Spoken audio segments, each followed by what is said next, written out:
Nicholas మదురోని arrest చేయడం, kidnap చేసిన తర్వాత అమెరికా ఇంకా తన దూకుడిని విపరీతంగా పెంచుతోంది.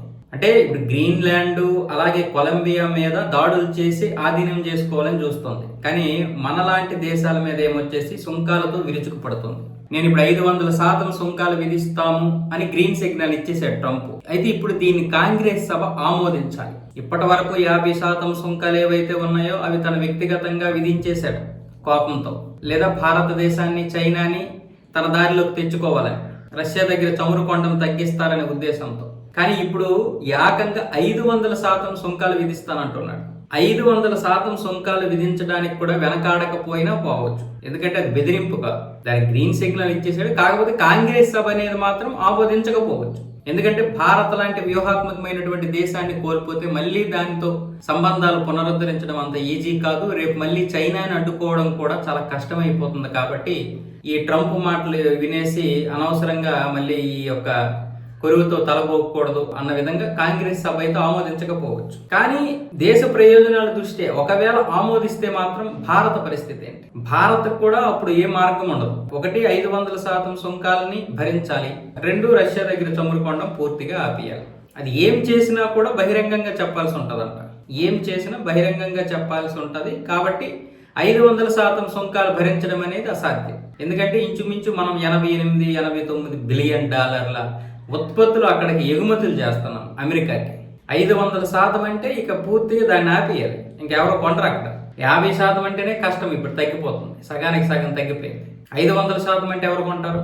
అంటే పూర్తిగా దాన్ని పొమ్మనలేక పొగబెట్టడం. ఇక దీన్ని పూర్తిగా నిషిద్ధం. భారత ఉత్పత్తులు అమెరికాలోకి నిషిద్ధం అని చెప్పడం. అది 500% అనేది నిషిద్ధం అని చెప్పడం. కాబట్టి రష్యా దగ్గర చమురు కొంటాము అంటే ఇప్పుడు భారత్ నుంచి అమెరికాకి ఎటువంటి ఎగుమతులు వెళ్ళవు. అయితే ఇక్కడ మనం చేయాల్సినటువంటిది ఏంటి అంటే 500% సుంకాలని ఎదుర్కోవాలంటే మనం ఇప్పుడు ఈ యొక్క ఉత్పత్తులు ఏవైతే ఉన్నాయో ఈ దాదాపు 90 బిలియన్ డాలర్ల విలువైనటువంటి ఈ వస్తువుల్ని మనం విదేశాలకి, మిగతా దేశాలకి డివైడ్ చేసి పంపించగలగాలి. దానికోసం ఇప్పుడు దాదాపు 40-42 టీములు పనిచేస్తున్నాయి భారత్ నుంచి మిగతా దేశాలతో ఈ యొక్క వాణిజ్యం చేసుకోవడానికి. అయితే అదంత ఈజీ ఏం కాదు, అయితే అంత అసాధ్యం కూడా కాదు.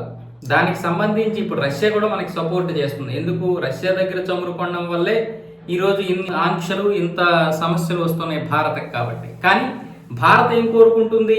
ఈరోజు రష్యా దగ్గర కొని అనవసరంగా ఎందుకు మనకి సమస్యలు, రష్యా దగ్గర చమురు కొనకపోతే సరిపోతుంది కదా అనుకోవడం లేదు. ఈరోజు రష్యా దగ్గర చమురు కొన్నా కొనకపోయినా అమెరికా రేపు ఇంకొక విషయంలో భయపెడుతుంది. నరేంద్ర మోదీ గారి నిశ్శబ్దానికి కారణం అదే. ఈ రోజు మనం రష్యా దగ్గర చమురు కొనకుండా ఉంటే చాలు, ఈ సమస్యలన్నీ సమస్యపోతాయి అనుకుంటే కాదు. రేపు ఈ మెంటలోడు ఇంకొక విధంగా చెప్పొచ్చు, లేదా ట్రంప్ అయిపోయిన తర్వాత ఇంకొకటి వస్తాడు. అమెరికా ఇక భారత్ని ఈ విధంగా భయపెడతారు. ఎందుకంటే మన ఎగుమతులు ఇంచుమించు 17-18% ఎగుమతులు ఇక్కడికే వెళ్తున్నాయి, అమెరికాకే వెళ్తున్నాయి. కాబట్టి ఈ విధంగా బెదిరిస్తూ ఉంటారు. అదే మనం ఈ ఎగుమతుల్ని అమెరికాకి పంపిస్తూనే ఇతర దేశాలకు కూడా పంపించగలగాలి. ఒకవేళ సడన్ గా అమెరికా ఏదైనా చేసి మాకొద్దు మీ ఉత్పత్తులు అని చెప్పి భయపెట్టినా, ఇలా ఆంక్షలు విధించిన మనకు వచ్చిన నష్టమే ఉండదు. అందుకే భారత్ కూడా ఏం ఆలోచిస్తుంది, మనం ప్రతిసారి ఇలా భయపడడం ఎందుకు, వాడెవడో మనల్ని భయపెట్టడం ఎందుకు, మనమే ఈ ఉత్పత్తులు వేరే వేరే దేశాలకి అమ్ముదాం.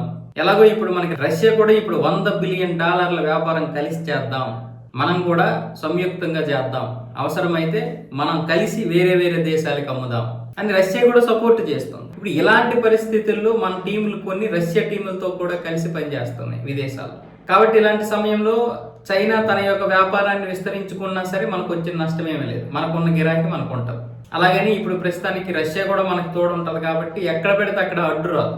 ఎలాగో అమెరికా కూడా పైన రెచ్చిపోతుంది. కాబట్టి ప్రస్తుతానికి చైనా ఎక్కడికక్కడ అడ్డుకట్ట వేయదు ఇండియాకి. వేసినా నష్టమేముండదు. ఒకవేళ వేస్తే అదే మంచిది, మనకి కూడా మంచిది. దాని నుంచి మనకు రావాల్సినటువంటి ఉత్పత్తులు ఆపేస్తాం. కాబట్టి ప్రస్తుతానికి భారత్తో చైనా పెట్టుకోదు. ఇంకా చెప్పాలంటే చైనాని ఇబ్బంది పెట్టడానికే ఈ 500% సుంకాలు కూడా భారత్ కంటే. ఎందుకంటే ఇప్పుడు మనం ఎలాగో రష్యా దగ్గర చమురు కొనడం కొంతవరకు తగ్గించాం. మనం పూర్తిగా కొనకపోయినా రష్యాకి ఏమి నష్టం ఉండదు. కానీ ఇన్ని రోజులు ఈ భయం, మనం కొండం మానేసినంత మాత్రాన అమెరికా రేపు ఇంకొక విధంగానే భయపెడుతుంది. కాబట్టి ఇప్పుడు భారత్ ఏం ఆలోచిస్తుంది అంటే ఈ ఉత్పత్తులు వివిధ దేశాల్లో మనం పెట్టేసి రష్యాతో మనం స్నేహాన్ని కొనసాగించాలి. రష్యా దగ్గర రాయితీకి దొరికేటటువంటి చమురుని మనం నిల్వ చేసుకోవాలి. మన దగ్గర ఉన్నటువంటి నిల్వలు చాలా తక్కువ. ఇప్పుడు ఎలాగైనా సరే మొత్తం సముద్రంలో అలజడి సృష్టించి మనకి చమురు లేకుండా చేసి ఆ ధరలు పెంచేలా చేసి ఆర్థిక వ్యవస్థ మీద దెబ్బ కొట్టడానికి ఇప్పుడు అమెరికా పెద్ద ప్లానే చేసింది. వాళ్ళ యొక్క ప్రాజెక్టులు ఇంకా చాలా ఉన్నాయి కాబట్టి వాళ్ళు ఏం పని చేయడానికైనా వాళ్ళు ఇలా సృష్టిస్తుంటారు అలజడి. అందుకని ఇప్పుడు మనం రష్యా దగ్గర విపరీతంగా చమురుకొని నిల్వ చేసుకోవడానికి కూడా భారత ప్రభుత్వం ఆలోచిస్తుంది. కాకపోతే ఇది కూడా కొంచెం సమయం పడుతుంది. ఇప్పుడు ఏదైతే మనం చమురు కొన్నామో చాలా వరకు బాగానే కొన్నాం. అత్యధికంగా రోజుకి 2 నుంచి 3 మిలియన్ల బ్యారెల్ చమురు కొన్న సందర్భాలు కూడా ఉన్నాయి ఒక్క రష్యా దగ్గర. ఒకప్పుడు మనం 1-2%, 3% హైయెస్ట్గా కొనేవాళ్ళం. ఇప్పుడు 42% కొన్నాం, మళ్ళీ తగ్గింది. ఇప్పుడు 30%, 28% తగ్గింది. కాబట్టి మళ్ళీ దాని నుంచి పెంచే అవకాశాలు కూడా ఉన్నాయి. అమెరికా దగ్గర అయితే భయపడే ప్రసక్తి లేదు. అలాగని ఇప్పుడు 500% సుంకాలు వేసుకోండి అని ధైర్యం కూడా భారత్ చేయదు. కాకపోతే ప్రతిసారి ఇదే విషయం రిపీట్ కాకుండా భారత్ పక్కా ప్లాన్ చేస్తుంది. అమెరికా ఉద్దేశం ఏదైనా కావచ్చు, కానీ భారత్ను మధ్యలోకి తీసుకొచ్చి భయపెట్టకుండా ఉండడం కోసం ఇప్పుడు నరేంద్ర మోదీ గారి ప్రభుత్వం అయితే చాలా బాగానే పనిచేస్తుంది. కొన్నిసార్లు ఆ విషయాలు బయటికి రాకపోవచ్చు.